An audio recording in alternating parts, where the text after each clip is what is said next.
E aí pessoal, Bruno de Deus por aqui, escritor de mistérios, e neste canal eu leio livros de terror, suspense, mistério e policial, capítulo a capítulo, e comento com vocês como se fossem episódios de uma série. Em outras palavras, nós temos aqui compromisso com spoiler, e esse vídeo é ideal se você está lendo a obra que vamos comentar por aqui, ou se você já completou essa leitura e queira revisitar a trama, pra gente conversar, né, criar teorias, parte por parte dessas histórias. E o livro da vez é O Toque da Pele Morta, do autor André L. Braga. Eu estou participando de uma leitura coletiva desta obra e vou aproveitar para trazer esses reacts aqui para vocês. Esse vídeo vai ser separado em partes de acordo com a meta de leitura da nossa LC. Então eu vou ler e comentar com vocês nesse vídeo do capítulo 1 até o capítulo 9 e assim por diante. Nas próximas semanas eu vou trazendo mais vídeos sobre O Toque da Pele Morta. Eu estou muito ansioso para ler as obras desse autor, já acompanho ele no Instagram há muito tempo, só estava esperando uma oportunidade como essa para começar a leitura. Vamos embora nessa então. No prólogo nós temos o quê? Uma lembrança da nossa infância, pelo menos da minha infância, não é mesmo? Se você também foi uma criança rural, passou boa parte da sua infância numa fazenda, acho que você também já presenciou o que é relatado no prefácio deste livro. E sim, para quem não conhece de onde vem carne de porco, bacon, pururuca, etc., pode parecer algo chocante. Entretanto, de tantas vezes que eu já vi isso acontecer, eu meio que me acostumei com essa barbárie que é relatada aqui. Só um detalhe que aqui na região que eu moro de Minas não é feito. A gente não usa como se eu tivesse já feito isso na minha vida. Felizmente eu não passei por isso, meus pais não deixaram que eu fizesse isso, nem eu tive vontade de fazer isso. Mas na época que os meus tios e meus pais, né, faziam porco, se é que vocês me entendem, eles davam ali a facada sem fazer o uso do porrete. Eu não sei se isso é mais cruel ou menos cruel do que a forma que é relatada aqui, fica aí a seu cargo, né, de decisão. Só que sim, pessoal, a mesma forma que o Jaime ficou chocado é como eu me sentia no começo, né, da minha infância, quando eu vi aquilo acontecer pela primeira vez, e sim, é chocante sim para uma criança. E aí, beleza, acabando essa parte do porco, acontece um acidente ali, no momento que eles estão fazendo pururuca, o Jaime acaba sendo inconsequente, né, coisa de criança mesmo, pessoal, criança empolgada, ele acha aquilo interessante, tenta fazer, só que isso acontece uma confusão daquelas, acaba derramando ali a pururuca junto com óleo fervente no pescoço do irmão mais velho dele, o Felipe. Felipe, que vai ganhar já o título aqui pra mim de criança bizarra. Afinal de contas, no momento que estava sendo feita ali, né, a remoção das partes do porco, o menino ficou excitado. Gente, as bizarrices já começam aí, não é? Pra mim, matar um porco não é bizarro, porque é vivência de infância. Agora, uma criança ficar excitada ao ver um porco sendo, né, aberto e retirando as partes, já começa uma coisa esquisita aí. Eis então que depois desse fatídico acidente, a família não voltou aí para essa fazenda. E aí nós temos um corte temporal onde as crianças agora já são adultas. O Jaime, a criança de 12 anos, que estava abismada com essa questão de se fazer um porco, agora é médico. O pai dos dois meninos é um advogado, e o garoto Felipe, o irmão mais velho, menino bizarro, que levou aí, agora cresceu, né, com uma marca de queimadura no pescoço, se tornou um tatuador. E assim começamos este livro. Capítulo 1, esse seu irmão é insuportável mesmo. E, gente, eu achei esse nome desse capítulo genial. Se você já leu esse capítulo, você sabe do que eu tô falando. Muito engraçado isso. Mas, bom, nós temos acesso aí à fase adulta dos dois irmãos que fomos apresentados no prólogo. O Jaime e o Felipe, eles estão ali num evento social que está acontecendo na casa de Jaime e do seu marido, Alberto. Gente, se eu estiver errando o nome de algum personagem, vocês me perdoam, mas eu demoro um pouquinho pra engatar e saber o nome de todo mundo, tá bom? Só que aí o marido do Jaime, ele acaba começando a contar uma história, que é aquele tipo de história, daquele tipo de gente que fica repetindo um evento que ele acha engraçado na vida dele centenas de vezes. Eu não sei você, mas eu, assim como o Jaime, acha esse tipo de gente meio chata, mesmo que Jaime seja o marido desse cara. Para fugir desse assunto que leva ele a ser uma piada, ele vai para a cozinha e ali encontra-se com seu irmão Felipe. E eles começam a ter um assunto de família. A gente descobre que o pai dos dois está sofrendo com algum tipo de condição, já que o Jaime fala que o homem não tá conseguindo nem levar o garfo até a boca. E ele ainda continua a insistir em trabalhar, em ir pro escritório. Só que o Felipe parece, aliás, não parece, ele está fazendo isso, ele ignora a situação, ele não quer lidar com aquilo. Muito pelo contrário, parece que ele tem algum tipo de rixa com o pai dele. Ele não aceita que o Jaime ajude o pai de alguma forma. O Jaime bate o pé, fala que ele quer internar o pai numa clínica meio alternativa ali. O Felipe simplesmente ignora e a noite segue de uma forma meio que desagradável, saca? Aquele negócio meio burocrático. E a gente acaba meio que nessa situação de uma rusga entre os dois irmãos que culmina no nome desse capítulo. Mas é isso, né, gente? Rusga de irmãos, normal mesmo. Capítulo 2, tatuagens, espíritos e um morto-vivo. Gente, se tiver algum ruído da chuva que tá caindo lá fora, pra dar um climinha melhor pra essa leitura aqui, não é mesmo? Mas já digo pra vocês que o título desse capítulo me deixou intrigado e eu também já confesso a vocês que essa minha mania de não ler nenhum tipo de sinopse, nem buscar por nada além do título e capa de livros, faz com que eu tenha surpresas como esta, ou me coloque em situações onde eu não estou entendendo nada do que está acontecendo. Por quê? Prólogo, pensei que seria uma história de serial killer. Continuidade, nada aparente quanto diz respeito a alguma trama sobrenatural. Aí você chega no segundo capítulo e nós descobrimos que o estúdio do Sr. Felipe fica no lugar assombrado e por algum motivo os espíritos não mexem com ele. Mariana, sua namorada, vulgo melhor personagem deste livro até então para mim, afinal de contas ela é toda ali uma vibe mais sensitiva e espiritualista do rolê, enquanto Felipe, seu namorado, é o seu completo oposto. Ela traz uma indagação muito interessante que eu nunca parei pra pensar, que talvez Felipe, como tatuador, está expondo sua arte no corpo de pessoas que podem ser, por exemplo, serial killers. Ela fala de uma comparação que eu achei muito interessante sobre e se o nome daquela mulher que você tatuou fosse não o nome do namorado dela, mas sim da vítima que ela fez. A gente pensa que loucura que seria um sinopse dessa no livro, não é mesmo? A história vai se desenvolvendo pra gente ir conhecendo mais sobre a namorada de Felipe, a ponto de saber que ela é uma pessoa muito incrível. Além de ser uma escritora de romances policiais, ela também dispõe do seu tempo para fazer boas ações. E é neste momento onde ela está indo rumo a uma das suas boas ações que ela se depara com uma cena um tanto quanto instigante. Mas antes disso a gente acaba vendo também que o autor deste livro, o senhor André L. Braga, é também um dos personagens dessa história. Afinal tem uma pincelada ali sobre ele, não é? Porque se você não conhece o André, ele foi finalista aí de nada mais nada menos do que o Prêmio Kindle de Literatura, pessoal. O capítulo finaliza com uma cena um tanto quanto inesperada. Afinal de contas aparece um homem aleatório ali no rolê que empurra a senhorita Mariana no chão e ele está devorando o próprio braço. Assim, de graça, joga na sua cara essa informação. Em síntese, o que começou pra mim como uma história de serial killer virou uma história de fantasmas que agora é uma história de zumbis.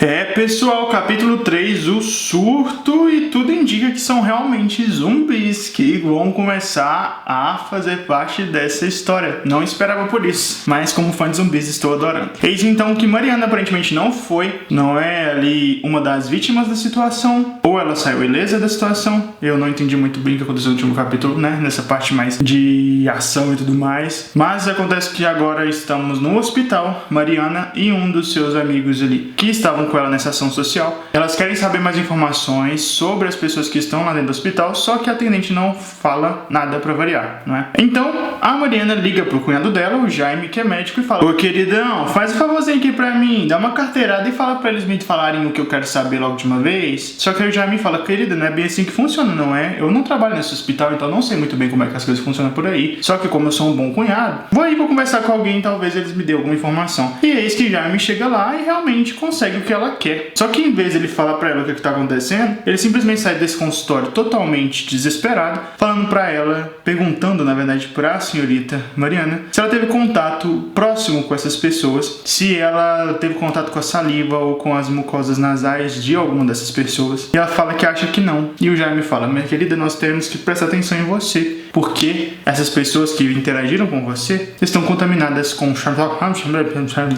seu nome aí científico de uma doença X, que em teoria é o vírus capaz, ou bactéria capaz, ou fungo capaz de zumbificar pessoas e fazer com que elas comam sua própria carne. Capítulo quadro Ciência Pop, nós temos o Alberto, que é o marido de Jaime, médico, irmão de Felipe, que é namorado de Mariana. Tô pegando os nomes. Ele está num podcast com duas pessoas insuportáveis que fazem de tudo pra serem babacas com tudo e com eles, não é mesmo? A gente sabe que existem podcasts como estes por aí. Aqui é mais, assim, nesse formato de entrevista, uma forma de explicar pra gente o que tá acontecendo no fim das contas. Como o Alberto, ele é médico, que sabe dessas paradas aí de infecção, de bactéria e tudo mais, ele tá falando sobre uma temática de um negócio que eu achei muito interessante, não sabia até então. O uso da bactéria que causa... Eu sabia que eu esqueci o nome da doença, gente. Hanseníase. A bactéria que causa hanseníase poderia ser um agente potencial para pesquisas a fim de se descobrir uma solução para o Alzheimer e o Parkinson. Aí eu fiquei curioso, achei bem interessante esse conceito, fui pesquisar na internet se essa pesquisa é real ou foi inventada pela cabeça do André. E não, na verdade essa pesquisa realmente existe, tá aí, em andamento. E eu amo demais essa questão de nós, assim como Mariana, Elba de Deus e André L. Braga, partimos de uma notícia para a criação de uma história. Porque assim, você pega uma notícia que te chamou a atenção, pensa na pior possibilidade dela e transforma numa história de terror, mistério e suspense. Adoro.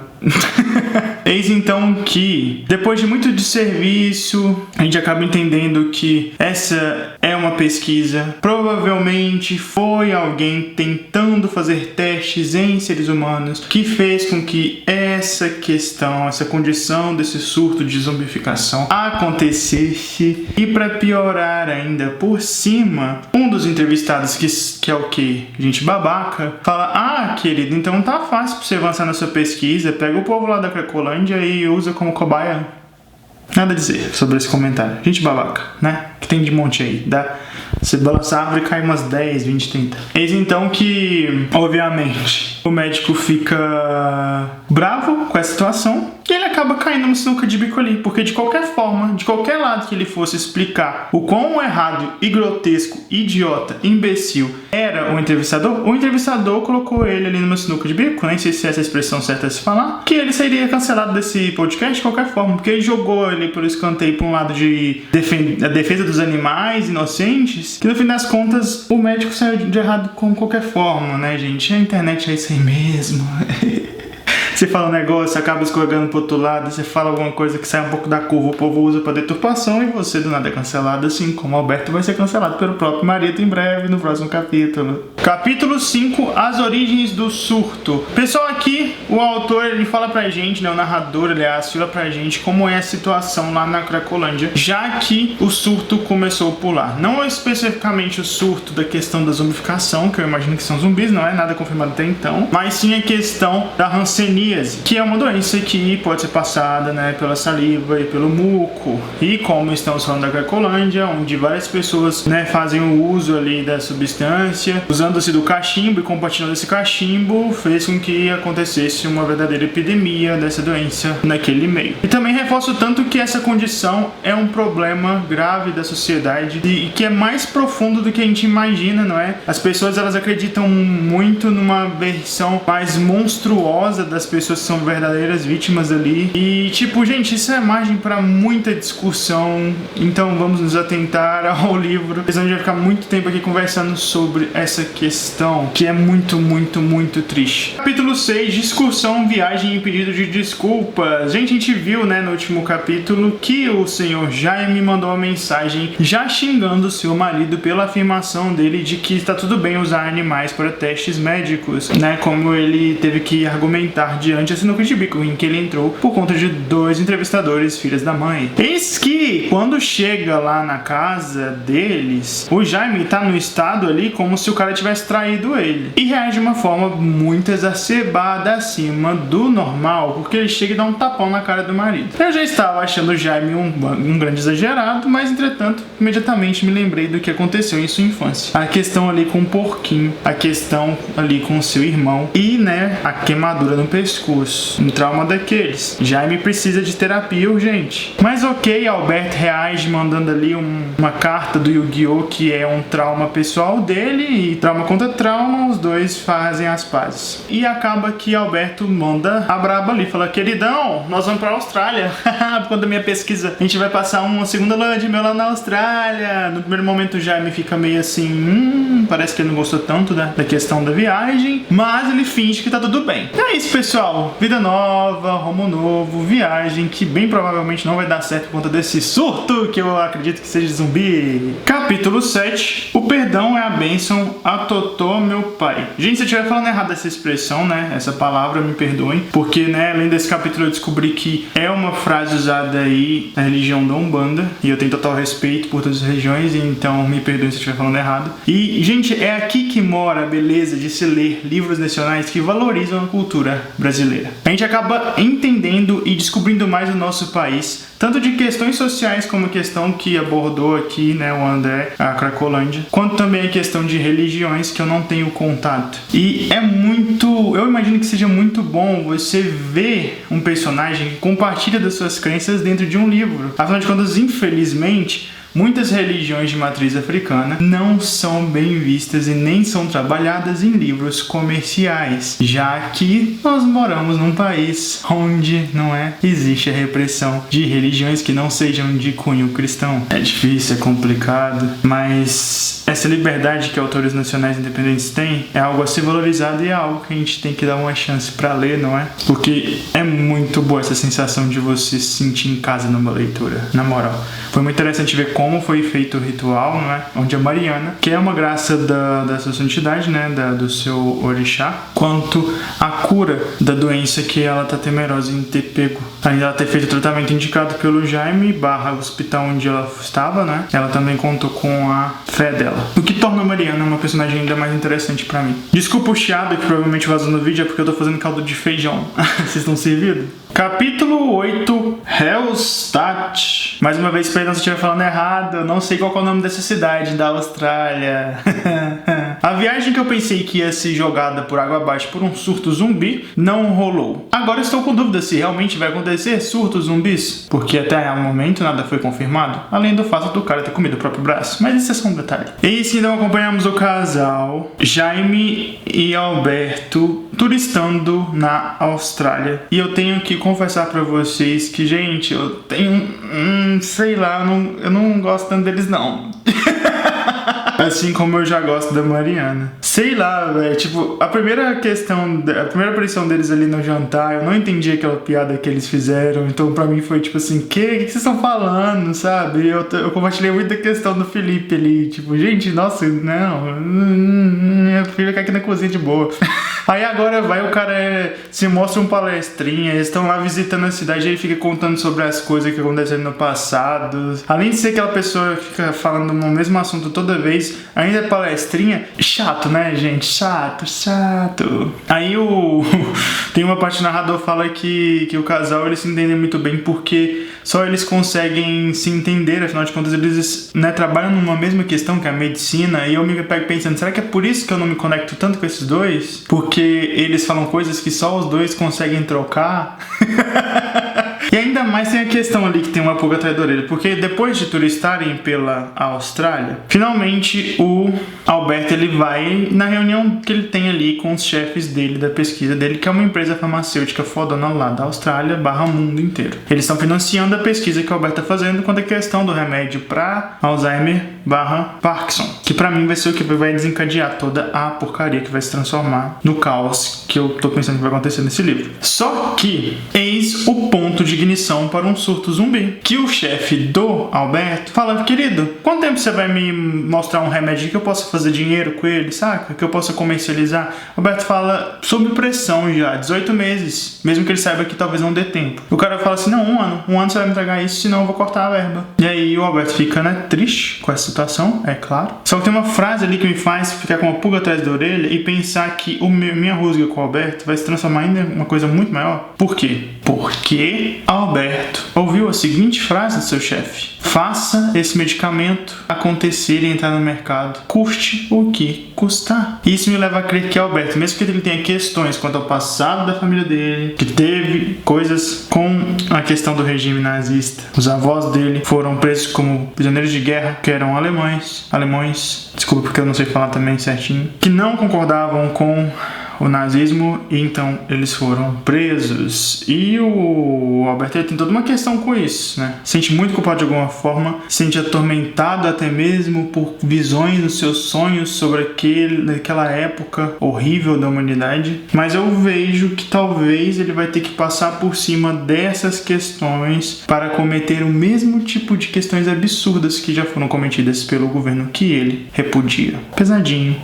Será que esse livro é mais sobre a questão de o quanto o ser humano é capaz de se transformar em um monstro para conquistar aquilo que ele almeja conquistar? Capítulo 9, símbolos para lembrar e combater. E gente, eu confesso que eu fiquei aqui com o coração na mão com medo de Felipe ir de base nesse momento, né? Pelo idiota que foi lá no consultório dele, pelo idiota que foi lá fazer a tatuagem. Quando começou a descrever a tatuagem, já fiquei com uma pulga atrás da orelha. Não que eu conheça esse símbolo, mas pela temática dos capítulos anteriores, toda a questão com o Alberto e a família dele, né, que vem sido reforçado nos capítulos antes desse aqui, eu já tava sentindo ali que tinha um neonazista no rolê, sabe? O cara surtou, porque tinha uma frase que eu achei muito legal sobre tatuagens de existirem nas pessoas e só precisa encontrar um tatuador certo pra fazer com que ela venha, né, ao mundo de verdade. O cara surtou e isso resultou numa agressão contra o Felipe de forma gratuita, né? Claro, o que se esperar de tipo de gente como essa? E aí, eu pensei seriamente quando a cena mudou pra Mariana andando na rua em direção a... Gente, como é que chama? Escritório? Eu não sei como é que se chama um lugar que faz tatuagem. Vamos falar de que é escritório do Felipe. Esse gente, não é possível que o Felipe vai morrer agora, sabe? Justo um dos personagens que eu mais gosto. Ele e a Mariana vão, né, morrer. Mas ele levou uma bela de uma surra e ele não deu queixa. Aí você fica meio pensando assim, ele falou nos argumentos lá dele que não ia resultar em nada. A gente sabe que infelizmente realmente não resulta em nada tão grave assim. Mas sei lá, né? Mas é a cara dele, né? Ele é aquele tipo de pessoa rebelde, então é óbvio que ele não ia acreditar na polícia nem no sistema de justiça brasileiro. Então ele só levou no boa e foi arrumar toda a destruição que o idiota do filho do papai causou no escritório dele. Né, gente? Vamos ver que vai seguir a partir daqui. Seria meu sonho fazer com que Alberto voltasse com essa questão de testar os medicamentos e em vez de ele usar o pessoal lá da Cracolândia, ele usasse esses neonazistas. Seria meu sonho. E pessoal, como eu disse no início desse vídeo, nós lemos juntos até o capítulo 9 para seguir aí o cronograma da leitura coletiva de O Toque da Pele Morta, do André L. Braga. Eu tô me divertindo bastante com esse livro, conhecendo melhor os personagens nesse primeiro ato, não é? Acabou aí nesse momento bem intenso, felizmente Felipe saiu vivo. E também a questão do Alberto, não é, ter sido intimado pelo seu chefe a fazer o remédio. Ainda estou intrigado e preso com a questão do cara que estava comendo o próprio braço, mas já estou em dúvida, eu acho que não vai ter zumbi não. Eu acho que o negócio vai ser mais pezinho no chão e mais crueldade humana mesmo, pelo que eu tô sentindo aqui das nuances dos capítulos. Mas vamos lá, tô ansioso para continuar a ler. O que você achou desses primeiros capítulos? Compartilha comigo aí nos comentários os seus surtos também. Vamos conversando. Semana que vem, provavelmente no mesmo dia da semana, sexta-feira, a gente lê mais alguns capítulos, tá bom? Até mais!